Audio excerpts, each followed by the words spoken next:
Dobrodošli nazaj v našo družbo in z menoj že gasilci. Lepo pozdravljena, Davor in Silvija. Kako sta kaj? Sta prišla plesati?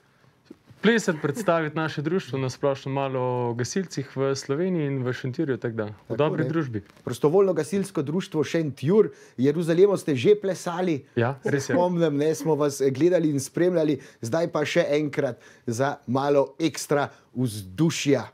Tako, v centru Ljubljane res še nismo plesali, tako da danes prvič, pa se že veselimo. Mi tudi. Sem videl, da ko ste vadili, vas je obiskal tudi naš stari prijatelj Nande. Ja. Se je dobro znašel? Super je bil v naši družbi, tudi mi smo se dobro počutili v njegovi družbi. Tako da ja. In kako, ste že imela izkušnje s kakšnim reševanjem, kakšne večje živali? Iz kje?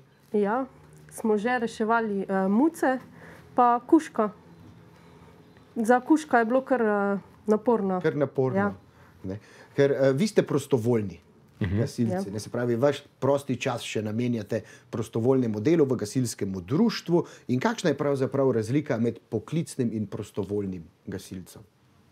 Ja, jaz mislim, da največja razlika je to, da smo mi čist prostovoljno, ne dobimo nič plačano. Delamo v bistvu za svojo dušo, no? Za svoje lastne željo pomagati sočloveku. In tudi za okolico in družbo, ne, na splošno. Saj prostovoljna gasilska društva se meni vedno zdijo kot nek center združevanja skupnosti, ne, ponavadi tudi veliko tradicije v tem. Sta tudi vajna starša bila prostovoljni gasilci ali kaj podobnega. Kdo vaju je vpeljal v gasilstvo? Ja, mene so v bistvu otroci moji lastni. Zdaj pa sem kar fejst nadpadla, tako da sem tudi v operativi. Jaz pa izhajam v bistvu iz ene take rodbine gasilcev. Že moj pradedek je tudi pri 103 letih bil gasilec in vse potem naprej celotna rodbina. Sicer je pa naše društvo PGD Šentjur znano po gasilstvu v Šentjurju, kajti leto že štejemo 147. obletnico, oziroma 174, ja, in smo znani. Naši ustanovitelji požarne straže pa so bili slavni Ipavci, katerih letos obeležujemo tudi 100. obletnico. V Sloveniji zelo dobro poznamo prostovoljno gasilstvo, ne? Kako je pa drugod po svetu? Drugod po svetu imajo tudi prostovoljna gasilska društva ali je to en tak endemit slovenski? Lahko rečem, da v Sloveniji smo pravzaprav skoraj da unikum. Redko katera država še ima na svetu gasilstvo urejeno na prostovoljni ravni, tako kot mi. Smo pa v bistvu res v Sloveniji, nas je zelo veliko gasilcev, prostovoljcev in vedno delamo suport oziroma podporo poklicnim enotam, no? Da smo vedno hitro na kraju nesreče in da lahko urgiramo. Če bi bila velika nesreča tukaj v Ljubljani, ne bi verjetno morali tudi gasilci Šentjurja priti na pomoč. Smo pravzaprav iz druge regije, če bi nas poklicali, seveda z veseljem pridemo pomagati. Gasilci v Sloveniji smo na splošno znani po tem, da gremo tudi preko meja Slovenije pomagati. Recimo zadnji primer potresa v Petrini je bilo tudi kar nekaj pomoči gasilskih društev v Hrvaškem. To je pa imenitno slišati. Kako pa postaneš prostovoljni gasilec? Se to samo vpišeš, pa si že gasilec, ali so tukaj neka hierarhija je? Mislim, da se začne s pionirji, če se ne motim. In Silvija, ti si bila že odrasla, ne? Tebi so otroci navdušili za gasilstvo in si bila potem vseeno pionir, ko si začela? Ne, začneš lahko pri bilo kateri starosti, drugače pa sprejemamo že otroke pri 6 letih starosti, se lahko članijo kot pionirji, pa jih pa s časom uvajamo naprej, da dobijo znanje, se nam pridružijo ali pri tekmovanjih ali pa tudi pri urejanju gasilskega doma in opreme, tako da že od malega spoznavajo vso opremo in vso delo. Tako, na vse opreme ste tudi veliko seboj prinesli, vidimo tukaj, to je bomba za kisik.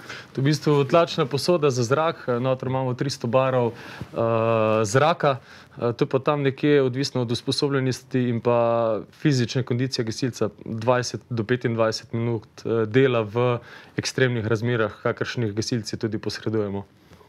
In zdaj, rekli smo pionirji, mladinci, člani, veterani, ne? Ampak kdaj pa gre lahko prostovoljni gasilec na teren, dejansko pomagati v požar, nesrečo? Je treba narediti tukaj kakšen izpit?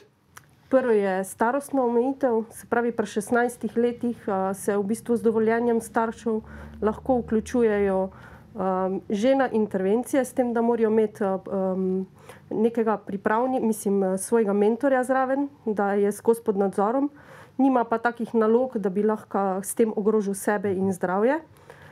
Potem pa narediš najprej osnovni tečaj, potem pa nadaljevalni tečaj in s tem, ko zaključiš nadaljevalni tečaj, lahko začneš. Pri 18 letih pa lahko polno sodeluješ tudi pri kakih težjih intervencijah. S tem, da pa je pogoj zdravstveno spričevalo. Silvija, Davor, jaz ne vem, kdo je tukaj bolj ta glaven od dveh. Silvija, ti imaš tukaj neke čine 3, tele vaše ogenčke, pa rdečo črto, pa rdeč okvir. Zdaj, Davor, ti imaš pa en ogenček, pa črto rdečo, pa srebrn okvir, ampak Silvija ima pa še eno zvezdo tamle. Ti imaš veliko medalj, odlikovanj, vidim.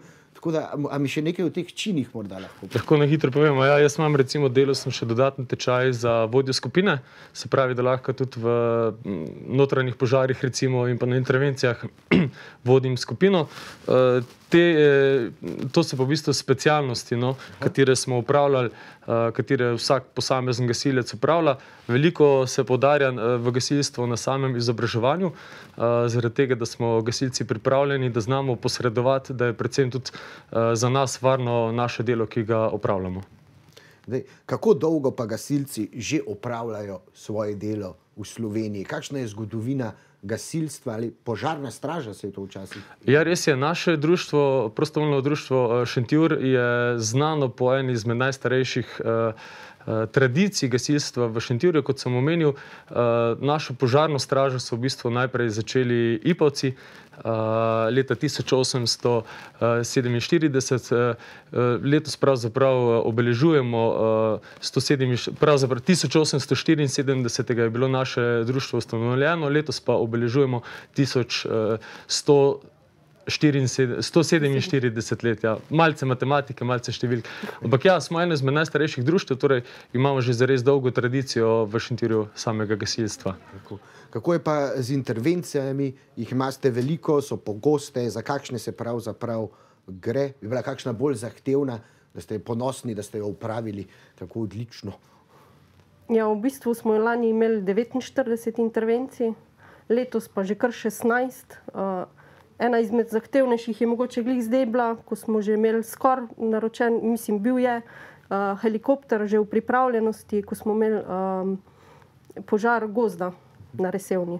Tako so gozdni požari med bolj zahtevnimi, tudi bolj kritičnimi, verjetno, se lahko hitro širijo. Če hiša na samem zagori, tragedija, vendar se morda ne bo tako hitro širil požar naokrog, kot če naprimer v gozdu zagori. Problem gozdnih požarov je predvsem najprej sama dostopnost, potem tudi velikost samega gozdnega požara. Za take intervencije potrebujemo bistveno več operativcev, pa ne nazadnje dovod vode. Za naše delo potrebujemo večje količine vode in v tem primeru so gozdni požari toliko bolj zahtevnejši.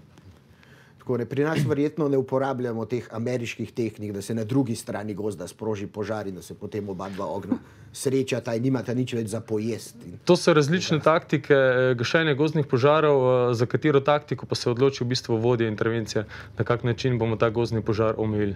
Je pa treba gledati vse na smer vetra, na število gasilcev, možnost dobave vode in tako naprej. Koliko pa je vaših članov v PGD-ju Šentjur, a te aktivnih in pa tudi še vseh pionirjev in vsega podmladka? Članov je okoli 200 članov, imamo zares številčno društvo, ampak moramo vedeti, v te člane so šteti tako pionirji, mladinci, člani, pripravniki in pa veterani. Samih operativcev pa nas je nekaj čez 50, lahko rečem. Zdaj, skoraj 150 let že delujete. Tako je. Bomo tudi takrat obeležili, verjetno bo takrat že možno imeti spet kakšno gasilsko veselico. Upajmo. Lansko leto in letos še ne vemo, če bo lahko. Iz kje se pa drugače financirajo gasilska društva? Tako so to prostovoljni prispevki, da država kaj zraven, ali so to sami iz gasilskih veselic pa srečolovov? Ja, v bistvu bolj iz prostovoljnih prispevkov. En delež nameni občina nam, drugače pa v večjem delu s prostovoljnimi prispevki občanov. Ja. Za kar smo jim še izredno hvaležni. So pa vsi prispevki dobrodošli. Ja. Tako da, če bi radi donirali enemu od najstarejših gasilskih društev v Sloveniji, PGD Šentjur bo vašo donacijo z veseljem sprejel. Kaj ste pa tukaj vse kaj sabo prinesla? Se pravi, tole je za zrak. Tukaj smo nekaj na hitro prinesli, se pravi tlačna posoda, katero uporabljamo za notranje gašenje požarov. Vsaka maska potem posebej tudi po požaru dezinficirana in pa zaprta. Temu se reče pljučni avtomat, gre v bistvu direktno na tlačno posodo in pa potem v samo masko. Tako, lahko preizkusiš. Ja, malce težje se, če samo masko vidi. Ne vidi toliko dober čez. Res je, res je. Opala, se mora človek navaditi. Pa tudi, kako je pa z očali potem? Mi smo vsi očalarji. Ja, v tem primeru v bistvu očala snamemo, ampak prostori so ponavadi tako zadimljeni, da ali imaš očala ali pa ne, vidni prostor je nekje do pol metra v tem primeru lahko. Sta pa prinesla sabo tudi nekaj za nagradno. Res je. Zraven smo prinesla tudi en gasilni aparat, katerega bomo podelili enemu izmed vaših gledalcev. Tako, bom jaz zastavil eno dobro nagradno vprašanje ob koncu oddaje. Zdaj pa mislim, da je že čas, da se začnemo pripravljati na naš skupni ples. Tako je. Tako da, Silvija, Davor, najlepša hvala. Mi gremo na hitro oglase, po oglasih še Gala, aktualne novice, promet in vreme, potem pa vsi skupaj plešemo Jeruzalemo tukaj le pred našim studiom v Ljubljani. Ostanite z nami.